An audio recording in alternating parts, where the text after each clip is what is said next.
홈쇼핑에서 예약한 제주도 패키지 여행. 마음이 내키지 않았지만 정희와 경숙이가 워낙 졸라대서 따라 나섰습니다. 남편이 떠난 지 2년 처음으로 떠나는 여행이었죠. 사실 여행이라고 해봤자 예전에는 늘 남편과 둘이 다녔는데 이젠 그럴 수 없으니 마음이 복잡했습니다. 윤희야, 기운내. 제주도는 처음이지? 정희가 제 어깨를 두드렸습니다. 저는 그저 희미하게 웃으며 고개를 끄덕였죠. 그 모습이 처량해 보였는지 경숙이가 제 손을 꼭 잡았어요. 우리 윤희가 집에만 있으니 얼마나 답답했겠어. 이번 여행으로 기분 전환 확실히 하자. 공항 로비에서 패키지 투어 인솔자를 만났습니다. 노란 깃발을 든 젊은 여성이 우리를 반갑게 맞이했어요. 안녕하세요. 제주도 3박 4일 패키지 일행분들. 저는 인솔자 김지영입니다. 총 9분이시고 모두 도착하셨네요. 버스로 이동할 테니 따라오세요. 9명이라니. 우리 셋 말고 6명이 더 있다는 소리였죠. 버스로 향하는 길, 맨 앞에 나이 지긋한 남성 3분이 걸어가는 게 보였습니다. 모두 60대 초반으로 보였고 깔끔한 차림새였어요. 나머지 3명은 젊은 여성들이었습니다. 아마 직장 동료들인 것 같았어요. 버스에 올라타니 앞에 있던 남성들은 이미 앉아 있었습니다. 저희 셋은 그 뒷자리에 앉았죠. 그중 한 남성이 뒤를 돌아봤습니다. 짙은 갈색 안경을 쓴 그는 67살쯤 저보다 많아 보였어요. 안녕하세요. 같은 일행이시군요. 그의 목소리는 차분했습니다. 정희가 얼른 대답했어요. 네, 반갑습니다. 저희는 서울에서 왔어요. 친구 셋이서요. 저희도 마찬가지입니다. 고향 친구들이죠. 그러고는 자기 일행을 소개했습니다. 저는 김해철이고 여기는 박영호, 이종태입니다. 다들 60 넘은 늙은이들이죠. 웃으며 말하는 모습이 친근했지만 어딘가 모르게 쓸쓸함이 묻어 있었습니다. 저도 간단히 인사했죠. 저는 윤이라고 합니다. 이쪽은 정희, 경숙이고요. 그러고는 더 이상 대화가 이어지지 않았습니다. 어색한 침묵 속에 버스는 출발했고 저는 창밖으로 시선을 돌렸어요. 제주의 파란 하늘과 푸른 바다가 펼쳐지기 시작했습니다.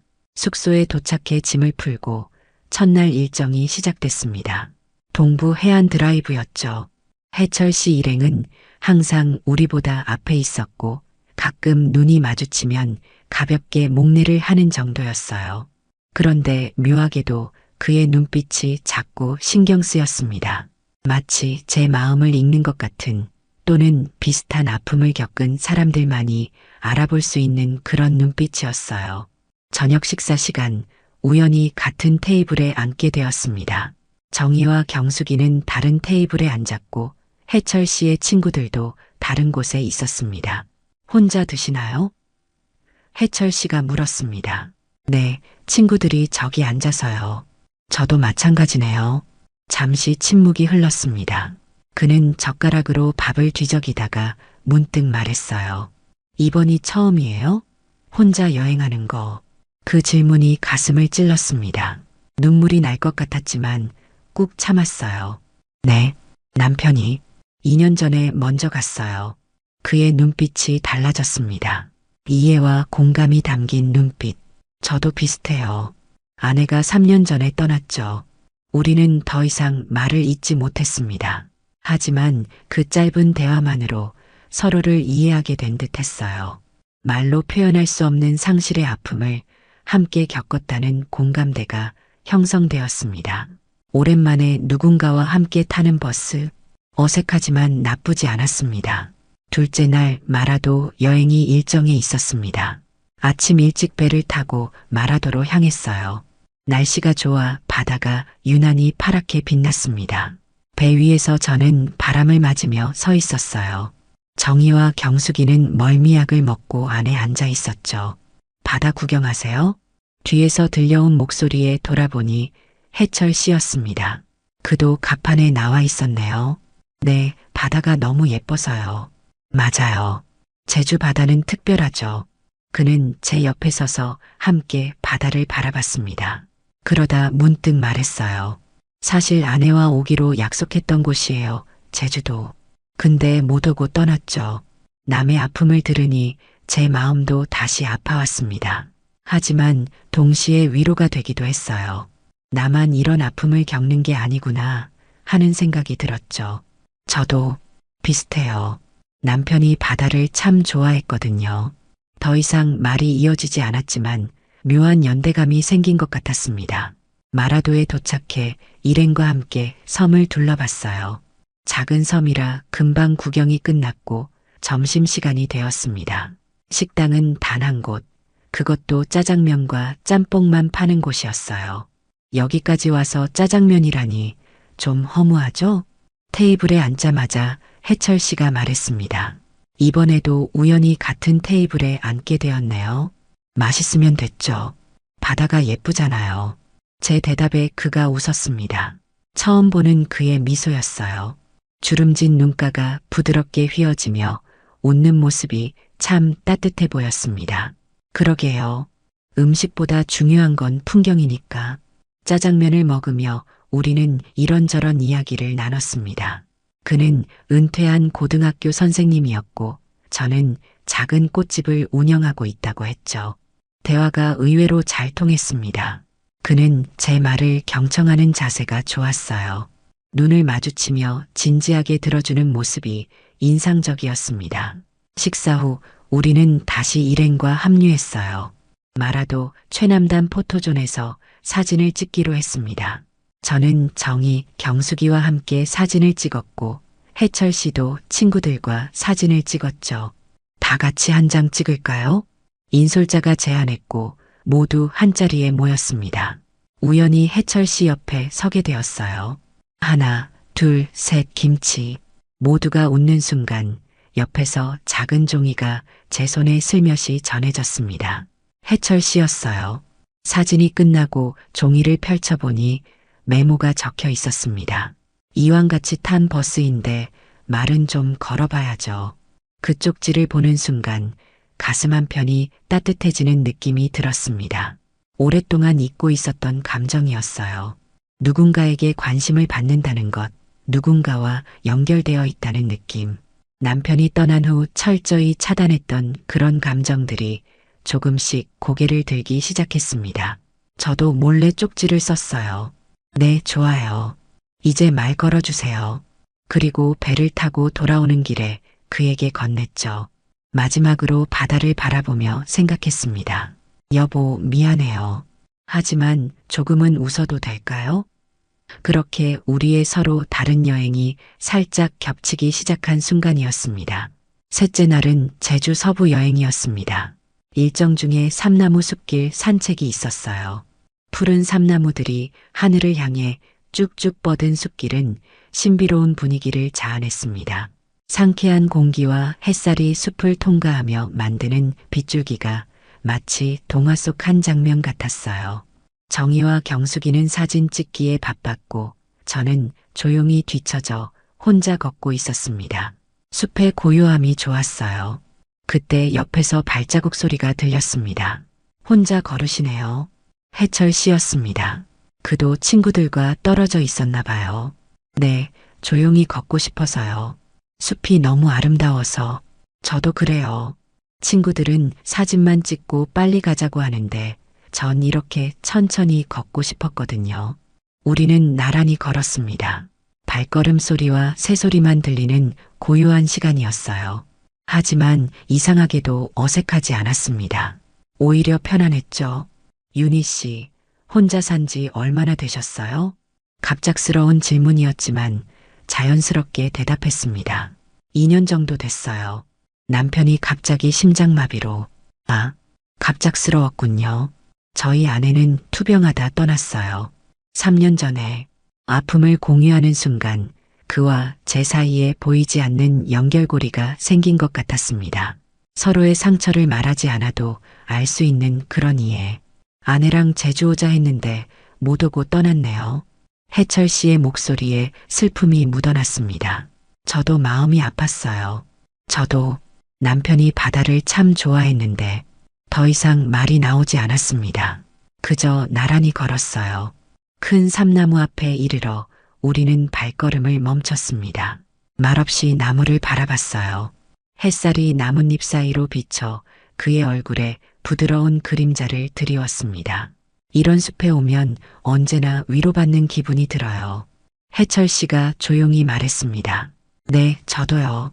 나무들이 묵묵히 서 있는 모습이 든든하게 느껴져요. 윤희 씨도 그렇게 느끼시나요? 저랑 비슷하네요. 우리는 서로 웃으며 다시 걷기 시작했습니다. 말은 많지 않았지만 함께 걷는 것만으로도 충분했어요. 아무 말 없이도 통하는 그런 시간이었습니다.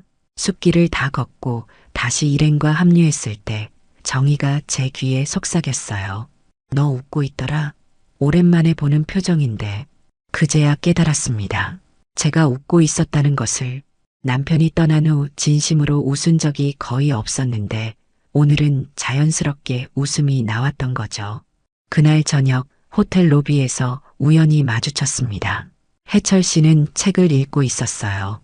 무슨 책인가요? 아, 제주도 관련 책이에요. 내일 마지막 일정이니 좀 더 알고 싶어서요. 저도 같이 봐도 될까요?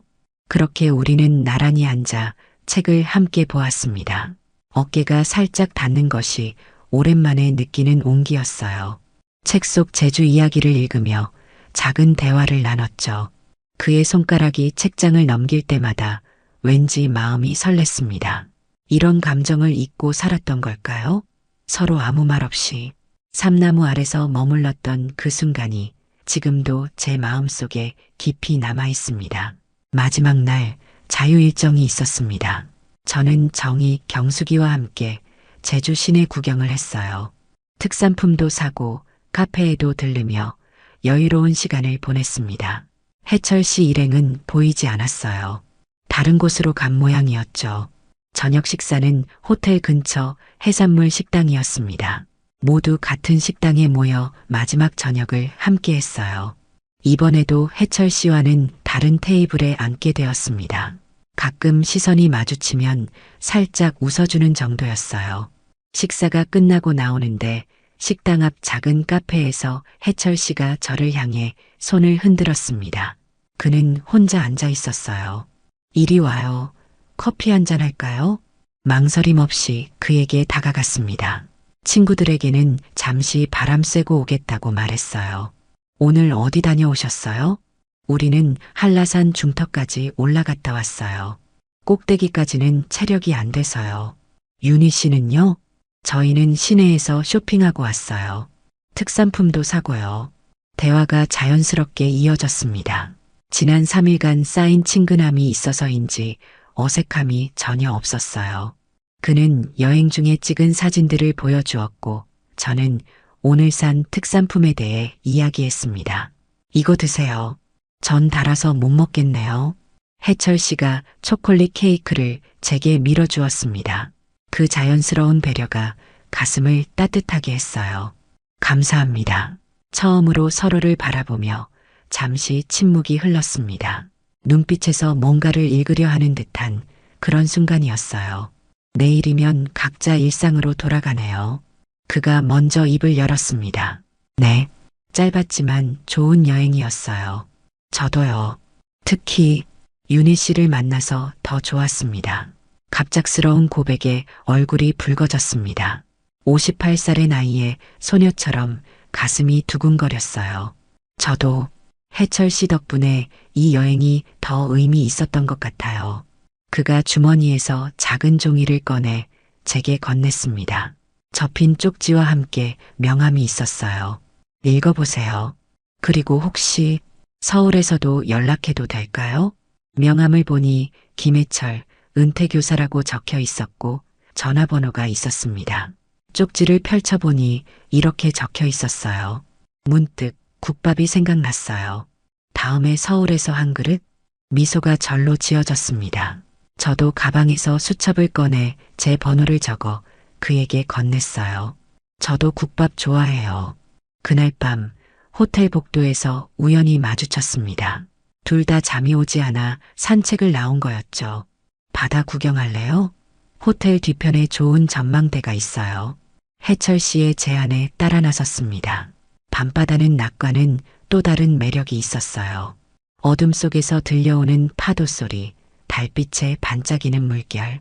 우리는 나란히 서서 바다를 바라봤습니다. 윤희 씨, 이번 여행이 처음이었죠? 남편 없이 떠나는 여행이. 네. 해철 씨도 그렇죠? 맞아요. 처음에는 망설였어요. 근데 와보니 좋네요. 특히 이렇게 좋은 인연도 만났고요. 밤바다 앞에서 우리는 서로의 휴대폰에 번호를 저장했습니다. 바람이 차가워지자 해철 씨가 자신의 재킷을 벗어 제 어깨에 살짝 둘러주었어요. 그 따뜻한 배려에 마음이 녹는 것 같았습니다. 연인처럼은 아니지만 다시 연결된 사람처럼 서로를 바라봤어요. 서울로 돌아온 지 일주일이 지났습니다. 매일 아침 꽃집을 열고 저녁에 닫고 다시 텅 빈 집으로 돌아오는 일상이 계속됐어요. 하지만 한 가지 달라진 점이 있다면 이제는 가끔 휴대폰을 확인하게 된다는 거죠. 첫 연락은 해철 씨가 먼저 했습니다. 제주도에서 돌아온 다음 날이었어요.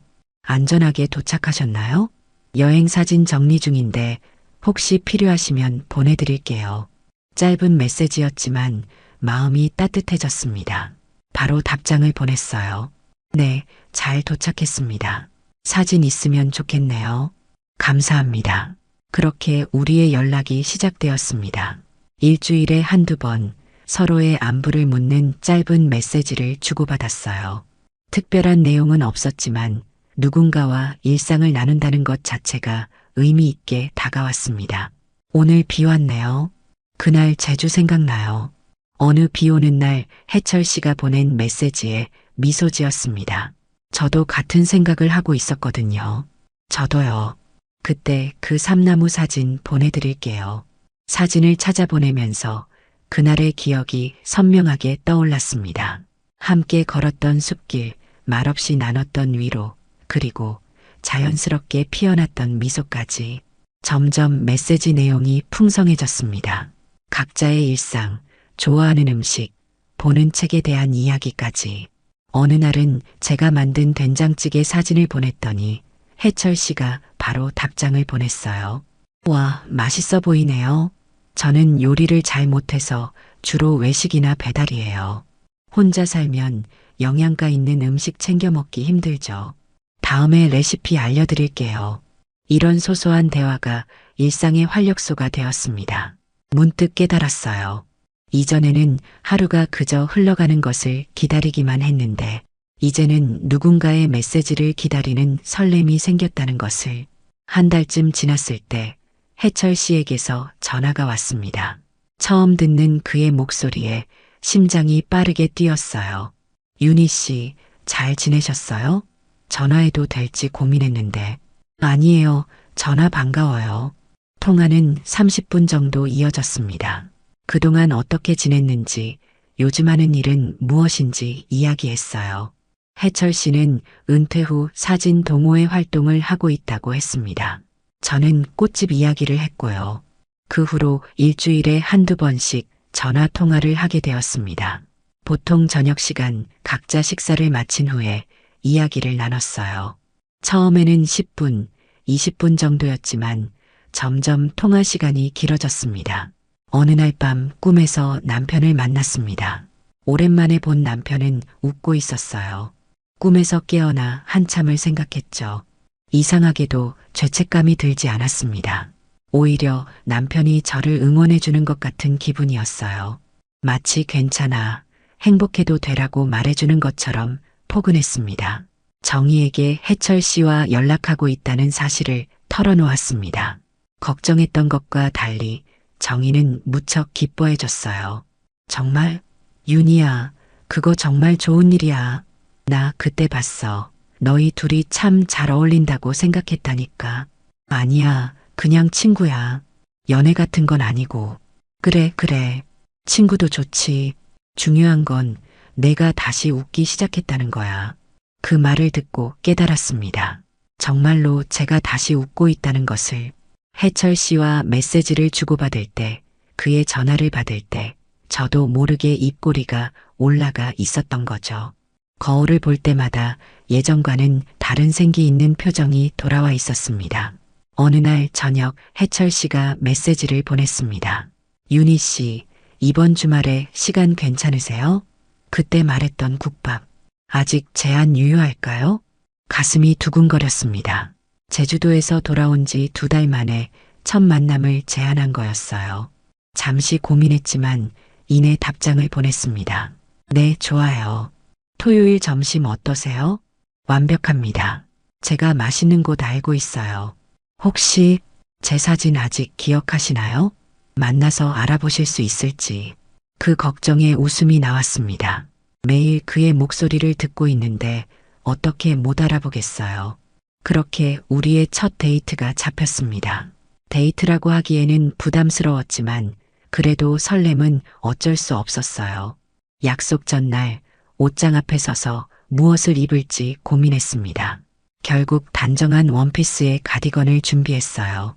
아침에는 평소보다 일찍 일어나 머리도 손질하고 연한 화장도 했습니다.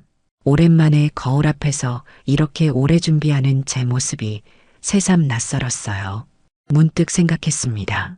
이게 연애는 아니지만 혼자가 아니란 느낌은 좋다. 오랜만에 누군가를 기다린다는 것, 누군가에게 기대를 한다는 것 자체가 삶의 활력소가 되었습니다. 사람이 다시 기다려지는 감정의 회복, 그것이 제게는 큰 변화였어요. 토요일 아침 평소보다 일찍 일어났습니다. 옷장 앞에서 한참을 고민했어요. 무엇을 입어야 할지, 얼마나 신경 써야 할지. 오랜만에 이런 고민을 하니 마음이 설레었습니다. 결국 단정한 원피스에 가디건을 걸치기로 했어요. 너무 꾸민 듯 보이지 않으면서도 정성은 담고 싶었거든요. 준비를 마치고 거울을 보니 오랜만에 화장을 한 제 모습이 낯설게 느껴졌습니다. 남편이 떠난 후 화장이나 옷차림에 신경 쓴 적이 거의 없었거든요. 출근할 때만 가볍게 하는 정도였죠. 약속 장소로 향하는 지하철 안에서 자꾸 손거울을 꺼내보게 되었습니다. 긴장됐나 봐요. 그러다 문득 웃음이 나왔어요. 마치 20살 소녀처럼 설레는 제 모습이 우스웠습니다. 약속 장소는 종로의 한 국밥집이었습니다. 도착하니 해철 씨가 이미 와서 기다리고 있었어요. 제주도에서 만났을 때보다 더 깔끔한 차림이었습니다. 감색 니트에 베이지색 바지, 단정하면서도 포근한 느낌이었어요. 안녕하세요. 오래 기다리셨어요? 제 목소리에 해철 씨가 고개를 들었습니다. 그의 눈이 밝아졌어요. 아니요, 방금 왔어요. 윤희 씨, 오늘 참 예쁘시네요. 갑작스러운 칭찬에 얼굴이 붉어졌습니다. 자리에 앉으니 해철 씨가 작은 종이봉투를 내밀었어요. 작지만 선물이에요. 제주도 사진을 인화했거든요. 봉투 안에는 제주도에서 찍은 사진들이 있었습니다. 그 중에서도 삼나무 숲길에서 제가 나무를 바라보고 있는 모습이 액자에 담겨 있었어요. 제 모습이 참 평화로워 보였습니다. 와, 이런 사진이 있었네요. 정말 예쁘게 나왔어요. 감사합니다.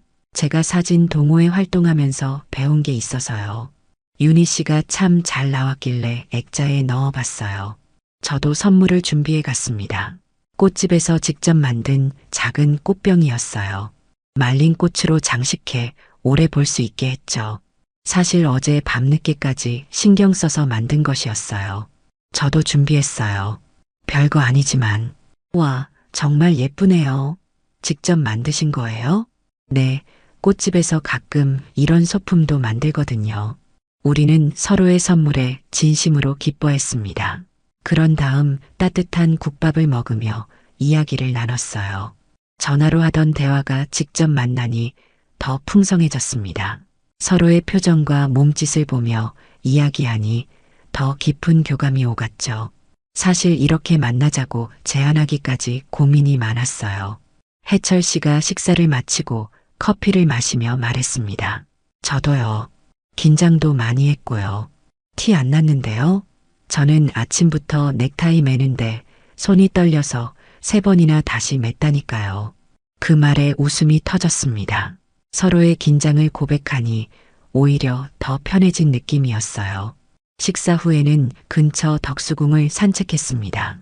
가을 햇살이 따뜻하게 내리쬐는 궁궐 산책로를 걸으며 우리는 더 많은 이야기를 나눴어요. 남편과의 추억, 아내와의 기억, 그동안의 외로움과 그리움까지 서로의 아픔을 공유하며 더 가까워지는 느낌이었습니다. 말하기 어려웠던 이야기들도 해철 씨에게는 자연스레 나오는 게 신기했어요. 윤희 씨, 왜 일이 편하지요? 해철 씨가 문득 물었습니다. 저도 그 생각했어요. 처음 만난 사이가 아닌 것 같아요. 오랜 친구 같은 느낌이죠. 결혼은 몰라도 이건 좋은 관계인 것 같아요. 결혼이라는 단어에 잠시 당황했지만 이내 웃음 지었습니다. 그는 제 표정을 살피며 말했어요. 너무 앞서 나갔나요? 죄송해요. 아니에요. 그냥 생각해보지 않았던 거죠. 지금처럼만 해도 충분히 행복해요. 네, 저도요. 서두를 필요 없죠. 윤희 씨와 이렇게 함께 시간을 보내는 것만으로도 충분해요. 그렇게 우리의 첫 데이트는 편안하게 마무리되었습니다. 헤어질 때 해철 씨가 조심스럽게 제 손을 잡았어요. 따뜻한 온기가 전해졌습니다. 다음에 또 만나요. 네, 좋아요. 집으로 돌아오는 길, 가슴속에 따뜻한 기운이 퍼져나가는 것을 느꼈습니다. 낯설었던 사람이 이제는 익숙한 쉼표가 되어가고 있었어요. 버스 창가에 머리를 기대고 오늘의 시간들을 되새겼습니다. 해철 씨의 웃음, 말투, 손짓 하나하나가 좋았어요. 그날 밤 오랜만에 편안한 꿈을 꿨습니다. 첫 만남 이후로 우리는 종종 만났습니다. 주로 주말에 점심이나 저녁을 함께 했어요. 영화도 보고 미술관도 가고 때로는 그냥 공원을 산책하기도 했습니다. 하지만 여전히 각자의 집, 각자의 생활은 지켰어요. 서로의 공간을 존중하는 거였죠. 경숙이 어느 날 물었습니다. 너희 둘 결혼은 안 해? 벌써 6개월이나 만났는데. 그 질문에 저는 웃으며 대답했어요. 글쎄요, 지금 이게 더 괜찮은 것 같아요. 정말로 그랬습니다. 결혼이라는 형식보다 우리만의 방식으로 관계를 이어가는 게 더 편했어요. 각자의 추억과 공간을 간직한 채 서로를 조금씩 더 알아가는 과정이 소중했습니다. 해철 씨도 비슷한 생각이었어요. 그의 친구가 물었을 때 그는 이렇게 대답했다고 합니다. 부부보다 솔직하니까요. 형식에 얽매이지 않으니 오히려 더 진솔하게 서로를 대하는 것 같아요. 명절이 되면 우리는 각자의 가족과 시간을 보냈습니다. 해철 씨는 아들 내외와 손주들을, 저는 시댁과 친정을 오갔어요. 하지만 항상 전화로 안부를 주고받았죠. 서로의 가족 이야기도 나누며 각자의 명절 음식도 나눠 먹었고요. 다음에는 해철 씨 아들 가족도 만나보고 싶어요. 어느 날 제가 말했습니다. 정말요? 그럼 다음 달에 손주 생일인데 그때 한번 같이 가볼까요? 네, 좋아요. 제가 케이크 준비할게요. 그렇게 우리는 조금씩 서로의 가족에게도 소개되었습니다. 처음에는 어색했지만 점차 자연스러워졌어요. 해철 씨의 아들은 저를 반갑게 맞아주었고 제 동생도 해철 씨를 좋게 생각했습니다. 어머니, 이제 같이 사세요. 아버지 돌아가신 지도 3년이 넘었는데 혼자 사시는 거 보기 안쓰러워요. 어느 날 아들이 해철 씨에게 말했다고 합니다. 그때 해철 씨는 이렇게 대답했대요. 아직은 그대로가 좋아. 너희 아버지의 흔적이 있는 이 집을 떠나기가 쉽지 않구나. 윤희 씨도 같은 마음일 거야. 정말 그랬습니다. 남편과 함께 지낸 집, 그의 물건들, 추억이 담긴 공간.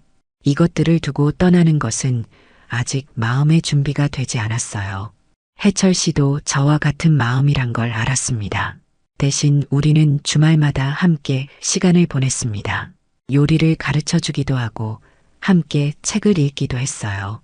해철 씨는 사진 찍는 법을 저에게 알려주었고 저는 그에게 꽃꽂이를 가르쳐 주었습니다. 윤희 씨, 오늘도 예뻐요. 문득 해철 씨가 말했습니다. 우리는 한강공원 벤치에 앉아 있었어요. 갑자기 왜 그러세요? 그냥요. 말하고 싶었어요. 이렇게 함께 있는 시간이 참 행복하다고요. 가슴이 따뜻해졌습니다. 나이 듦에 대한 두려움, 외로움, 그런 것들이 해철 씨와 함께 있으면 사라지는 것 같았어요. 저도 해철 씨랑 있으면 행복해요. 손을 내밀어 그의 손을 잡았습니다. 한강의 바람이 우리의 머리카락을 흩트렸어요. 그 순간만큼은 시간이 멈춘 것 같았습니다. 우리 옆으로 자전거를 타는 젊은 연인들이 지나갔지만 부럽지 않았어요. 지금의 우리에게는 서로의 온기가 더 소중했으니까요. 결혼보다 깊은 연대감, A사 용지에 적어야 하는 감정은 아니었습니다. 서로를 지키는 방식으로 우리는 사랑했어요. 어른의 방식으로 경험과 상처를 인정하면서 그래도 새로운 행복을 만들어가는 방식으로. 이게 사랑일까요? 어느 날 제가 물었습니다. 글쎄요, 이름을 붙이긴 어려운 것 같아요. 하지만 확실한 건 윤희 씨 덕분에 제 인생에 다시 봄이 왔다는 거예요. 그 말이 오랫동안 제 마음속에 남았습니다. 다시 봄이라. 정말 그랬어요. 우리의 인생에 다시 한번 봄이 찾아온 것 같았습니다. 봄이 찾아왔습니다. 해철 씨와 만난 지 1년이 되어가는 시점이었어요. 어느 날 해철 씨가 부탁을 해왔습니다. 윤희 씨, 혹시 이번 주말에 시간 되세요? 제가 활동하는 사진 동호회에서 지역 아이들 장기자랑을 후원하는데 도움이 필요해서요. 어떤 도움이 필요한데요? 간식 준비랑 아이들 옷 정리 같은 거요. 윤희 씨가 꽃집 하시니까 장식도 도와주시면 좋을 것 같아서요. 기꺼이 수락했습니다. 해철 씨의 취미 활동에 함께 참여하는 것은 처음이었거든요. 주말에 만난 장소는 지역 문화센터였습니다. 10여 명의 아이들이 무대에 설 준비를 하고 있었어요. 이 아이들은 대부분 한부모 가정이나 조선 가정 아이들이에요. 우리 동호회에서 매년 재능 기부로 사진도 찍어주고 장기자랑도 열어주고 있어요. 해철 씨의 목소리에서 진심이 느껴졌습니다.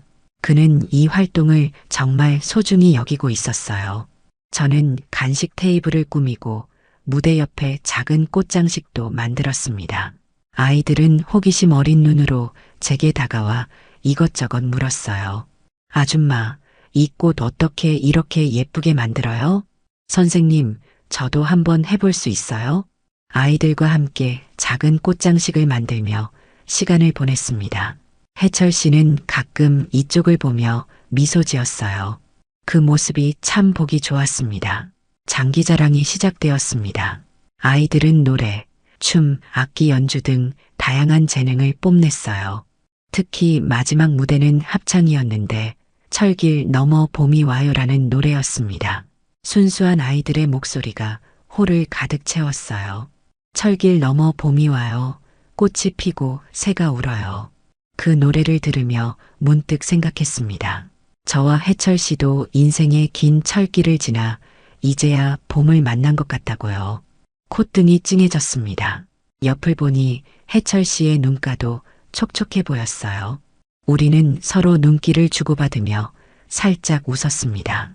장기자랑이 끝나고 뒷정리를 하고 있는데 해철 씨가 다가왔어요. 고생 많았어요. 덕분에 무대가 더 예뻤어요. 별 말씀을요. 저도 즐거웠어요. 아이들이 정말 귀엽더라고요. 해질 무렵 정리가 다 끝나고 홀이 텅 비었습니다. 무대 뒤 작은 정원의 벤치에 우리는 나란히 앉았어요. 봄날의 저녁 공기가 상쾌했습니다. 아직은 조금 쌀쌀했지만 그래도 봄의 기운이 느껴졌어요. 오늘 참 좋았네요. 해철 씨가 말했습니다. 네, 당신 있어서 더 좋았어요. 처음으로 제가 먼저 마음을 표현했습니다. 해철 씨의 눈이 반짝였어요. 그는 조심스럽게 제 손을 잡았습니다. 따뜻했어요. 봄날의 온기처럼. 윤희 씨, 감사해요. 당신 덕분에 제 삶에 다시 의미가 생겼어요. 저도요. 해철 씨를 만나고 나서야 다시 웃을 수 있게 됐어요. 저 멀리서 찰칵 소리가 들렸습니다. 해철 씨의 동호회 친구가 우리의 모습을 카메라에 담은 거였죠. 부끄러웠지만 그래도 웃음이 나왔습니다. 기념사진이네요. 해철 씨가 말했습니다. 네, 좋은 추억이 될 것 같아요. 그날 저녁 해철 씨가 저를 집까지 바래다 주었습니다. 현관 앞에서 우리는 잠시 서 있었어요. 들어가세요. 내일 전화할게요. 네, 조심히 가세요. 헤어지기 전 해철 씨가 조심스럽게 제 이마에 키스했습니다. 짧고 가벼운 키스였지만 그 온기가 오래도록 남았어요. 집에 들어와 거울을 봤습니다. 얼굴이 상기되어 있었어요. 58살의 나이에 소녀처럼 설레는 마음이 신기했습니다. 남편의 사진을 바라보며 생각했어요. 여보, 괜찮죠? 제가 다시 행복해도 괜찮은 거죠? 창밖으로 봄밤의 별이 반짝였습니다. 마치 남편이 미소 짓는 것 같았어요. 그날 밤 꿈에서 남편을 만났는데 그는 웃으며 제게 말했습니다. 행복해, 윤희야. 이제 너의 봄이 왔으니까. 잠에서 깨어 창가에 서서 동이 틀 때까지 생각에 잠겼습니다. 결혼식은 없었지만 마음은 이미 옆에 있었습니다. 그것으로 충분했어요. 우리는 각자의 상처와 추억을 간직한 채 새로운 봄을 함께 맞이하고 있었으니까요. 다시 봄이 올 줄은 몰랐습니다. 하지만 봄은 어김없이 찾아왔고 우리는 그 봄날을 함께 걷고 있었습니다. 소소한 일상, 잔잔한 행복, 그것이 우리가 찾은 사랑의 모습이었어요.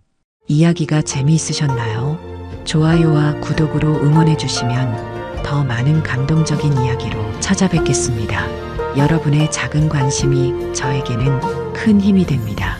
감사합니다.